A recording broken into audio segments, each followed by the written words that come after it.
All right, ladies and gents, I think we are live again, and you have got to hear what Trump's new VP, who he just picked overnight, said today, because he has caused a lot of outrage in the United Kingdom with some of his comments.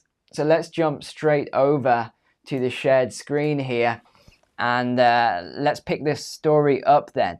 UK, this is what he said. The UK is the first Islamist country with nuclear weapons. This has gone absolutely crazy. I was listening to a talk radio show earlier, and this old lady called in. She was furious, absolutely furious that the UK has got this label, and there was all these debates, and I was sort of sat there thinking, why are people so outraged by this statement? I couldn't quite understand, but the Labour government really bizarrely said, I don't really understand. What does he mean by that? And they were interviewing all the Labour, and they were all saying, I don't understand. What does he mean? Labour? What's he saying about us? They kind of couldn't quite grasp this.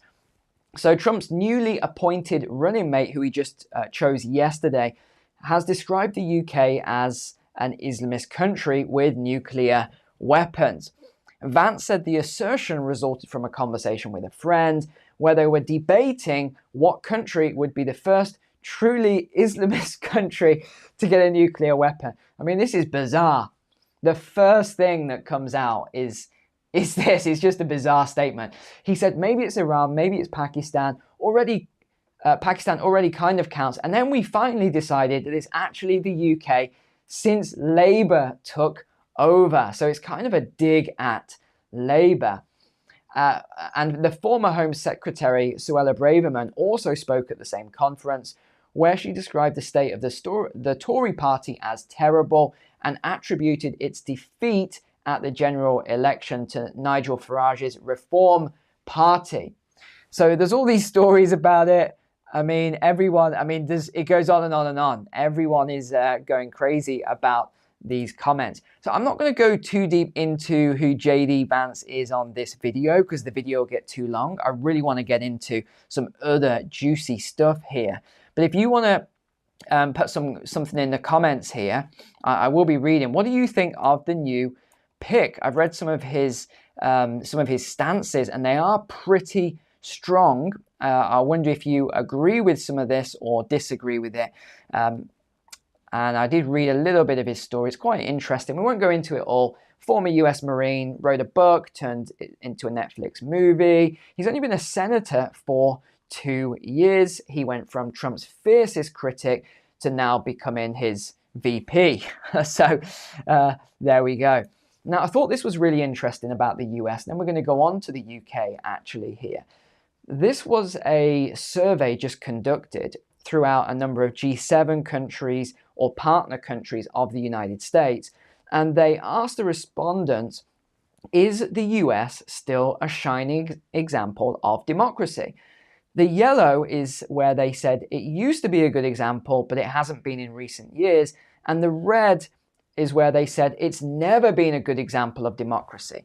And it was quite interesting. I would not have expected these survey results. So you've got Germany, Great Britain, or the UK, Canada, France, Japan, Mexico, South Korea, Italy, and then we have Brazil, South Africa, Nigeria here. But you look at these respondents, what is that? That is 89% in Germany have either said it's not a good example, never was example. Similar in the UK, similar in Canada.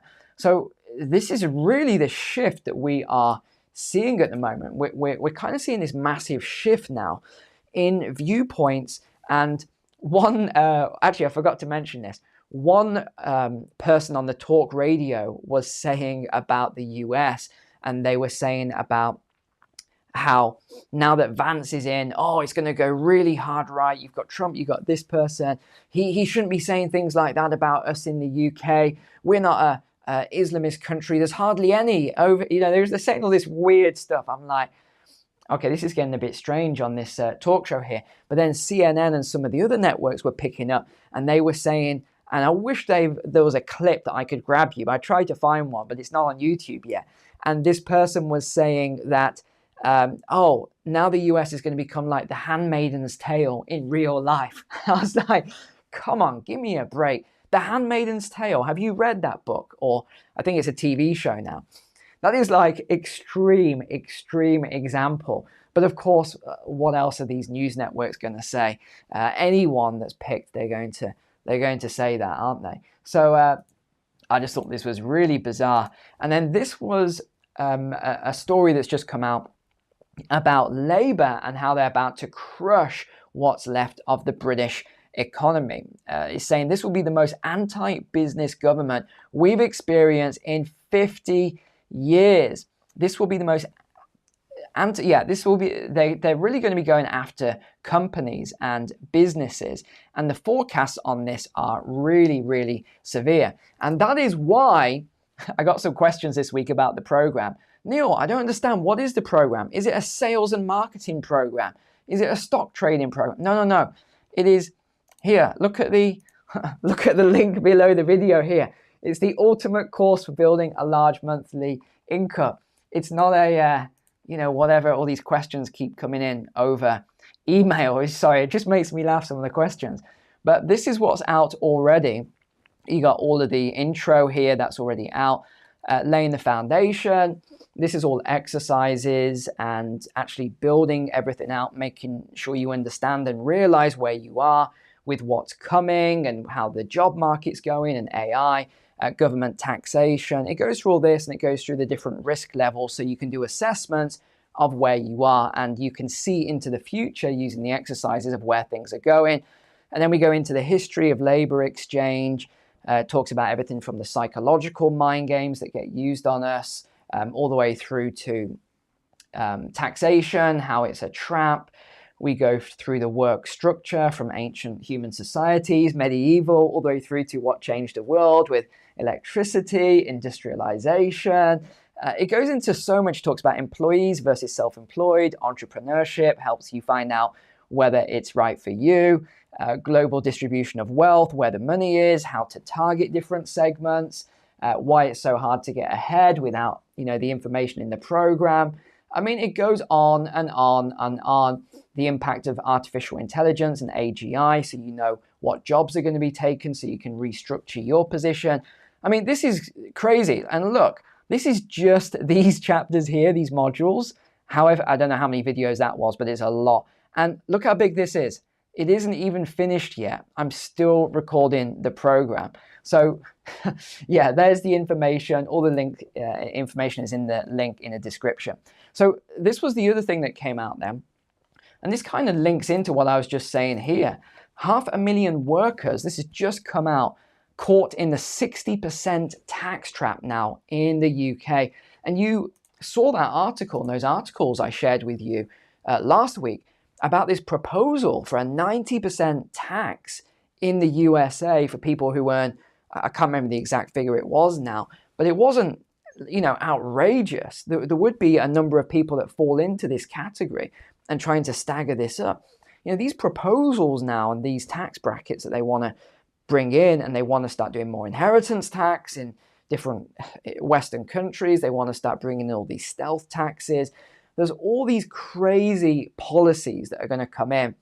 And they think I don't understand what they're trying to do, because it's not going to create growth. This is what we need. We need growth, but it's so difficult to get growth now in the G7. That's why you're seeing growth in the developing economies. That's where you can get massive returns versus what we're seeing. And I'm, fingers crossed that we don't go into something severe once we hit the end of the year. I'm really hoping we don't go into anything severe. But even if we do, there are ways to always do well, even in bad times. You've just got to understand how to do it. Punitive stealth raid on earnings catches taxpayers within a certain salary range. More than 500,000 people are paying up to 60% tax on the top chunk of their pay after a stealth tax raid on earnings. And by the way, it's actually more than that for some people.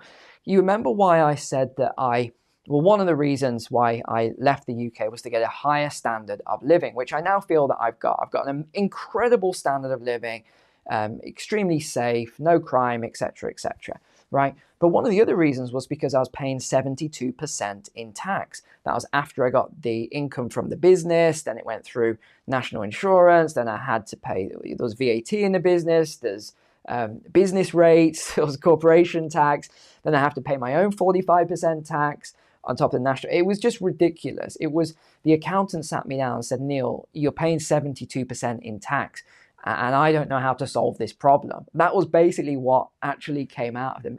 So there are solutions to all this. It's not as if you are completely trapped, even though this is the way things are going. They're trying to trap people now with all of this stuff coming down the line. The number of taxpayers falling into this income range rose by 23%. So that's 1 in 4. It's like 23% from 436,000 to 537,000 between 21-22 and 22-23. And that was as a result of a Freedom of Information request. The figure today is likely to be considerably higher after another year of frozen income tax thresholds and surging inflation. The effect has been to drag millions of taxpayers into higher tax brackets as inflation pushes up wages. Absolutely. And here we go. Here's the word there. It's a tax trap. There's all these tax traps. And this is how you can see, this is how they're trapping people. It is just getting worse and worse. And now Labour is shelving the foreign worker crackdown despite the population surge. So if you think that for some of you, because I read the comments and I do read when you send me stuff, right, that you've been finding it harder and harder to get a job, or maybe not a high-end job, but maybe it's just a normal job, right? Just not necessarily a minimum wage, but just an average job. And I've been reading the comments. It's getting harder and harder to get these jobs because there's so many people coming into the country that you're up against other people, right? And some of the people are more hungry and motivated than you because they come from places where they don't earn as much, etc., etc. And I completely get it. And that's why I think some of these new proposals are really going to hurt, because they've actually shelved this crackdown now on foreign workers. Now, actually, let me just give you a quick segue on this. I don't think all of it is bad, because there's certain jobs that Western people, let's say, don't want to do anyway. There's just certain jobs, they've always been hard to fill. They always will be hard to fill. So it's not really an issue, because there's always people that will come in from other countries that will want to do the job and to earn money and to get a fresh start. That is just how, the life is, and that's how the world is. This is the cycle, right? It doesn't matter how rich or poor you are. If you have that desire to improve your living standards, you will always want to move up. However, it is, some people will go through the pain to pleasure ratio, and they'll take something that's painful in order to get into a more pleasurable lifestyle, etc. Other people will do it for their kids. They want a better life for their kids, better education for their kids, don't want the same circumstances that they had, etc. This is the cycle. So there are opportunities here, and there are reasons for having foreign workers come in to take certain jobs. But when it's just a flood, which is what is forecast, this is going to cause issues. It's going to cause real issues. The party is set to delay the introduction of 2 major legal changes to require bosses to limit foreign labour until a second session of Parliament next year. The move comes as official figures show that immigration fueled the biggest increase in the population of England and Wales since 1949, raising it by almost 610,000 to 60.9 million in the year to mid-2023. I can't emphasize enough how significant this is. Natural growth, here we go. Natural growth in the domestic population, that's an interesting word for the population, was just 400. Sorry, is that a typo? Should there be commas there and some dots and more zeros? No, that is it. It was just 400. So again, the lowest for 46 years because of a fall in the number of births and a rise in deaths as a result of the aging population of England and Wales. And here it is. You can see it here. That hasn't touched like that since a long time when you look at this point on the graph. Labour will benefit from a projected fall of 300,000 in net migration due to measures introduced by the Tories, including bans on foreign workers and students bringing in dependents, and increases in the skilled worker salary threshold from 26,200 to 38,700. The Home Office will, however, introduce, this is pretty ridiculous actually, this is their policy for bringing down illegal migration, net migration into the country. They're going to have a national crime agency, MI5 investigators, border force with counter-terror style powers to crack down on people smuggling gangs and combat it. It's not going to work. I'm sorry, but it's not going to work. Anyone can see that. On Monday, data from the ONS, which is the Office for National Statistics, showed that 1,084,000 people came to Britain in the year to mid-2023, while 462,000 left. Yeah, and I did a video on that, and I showed you who those 462,000 were. They were what we call domestic people, resulting in a net migration of 622,000, more than double the pre-Brexit levels of 250. Look at the graph. This is what is happening right now. It's happening, ladies and gents. And we also had 12 economists, chief economists in the UK, did a survey, and only 3 of them had confidence in Labour's ability to boost growth in the economy. And then these are the forecasts. Again, this is supposed to be the best in the G7, the UK, over the next 2 or 3 years. What, 1.5%, 0.8%? We're supposed to think that is great growth. That is not going to do anything. And now, not just that, now they want to get involved in the free market. They want to do state intervention over the invisible hand of the market. The business secretary says government has a key role to play in delivering growth. Oh my goodness, this is going to be a disaster. Whenever the government gets involved in anything there's entrepreneurial or business in nature, run away. Like, if you can, get away from that country, because that is where all the problems emerge. I mean, read Adam Smith, The Wealth of Nations. Read any of these really good books on this that have studied it over, gosh, it's over a century, 2 centuries, some of these books. When the government gets involved and they bring in all their measures to help, run away, because they're not entrepreneurs, they're bureaucrats, and they are going to just absolutely annihilate things. So there we go. That was a long one. We went through from Trump's VP all the way through to what's happening in the UK economy, all in less than 20 minutes. Thanks for watching. Link below in the description for the program if you're interested in that. Apart from that, take care. God bless you all, and I'll see you tomorrow.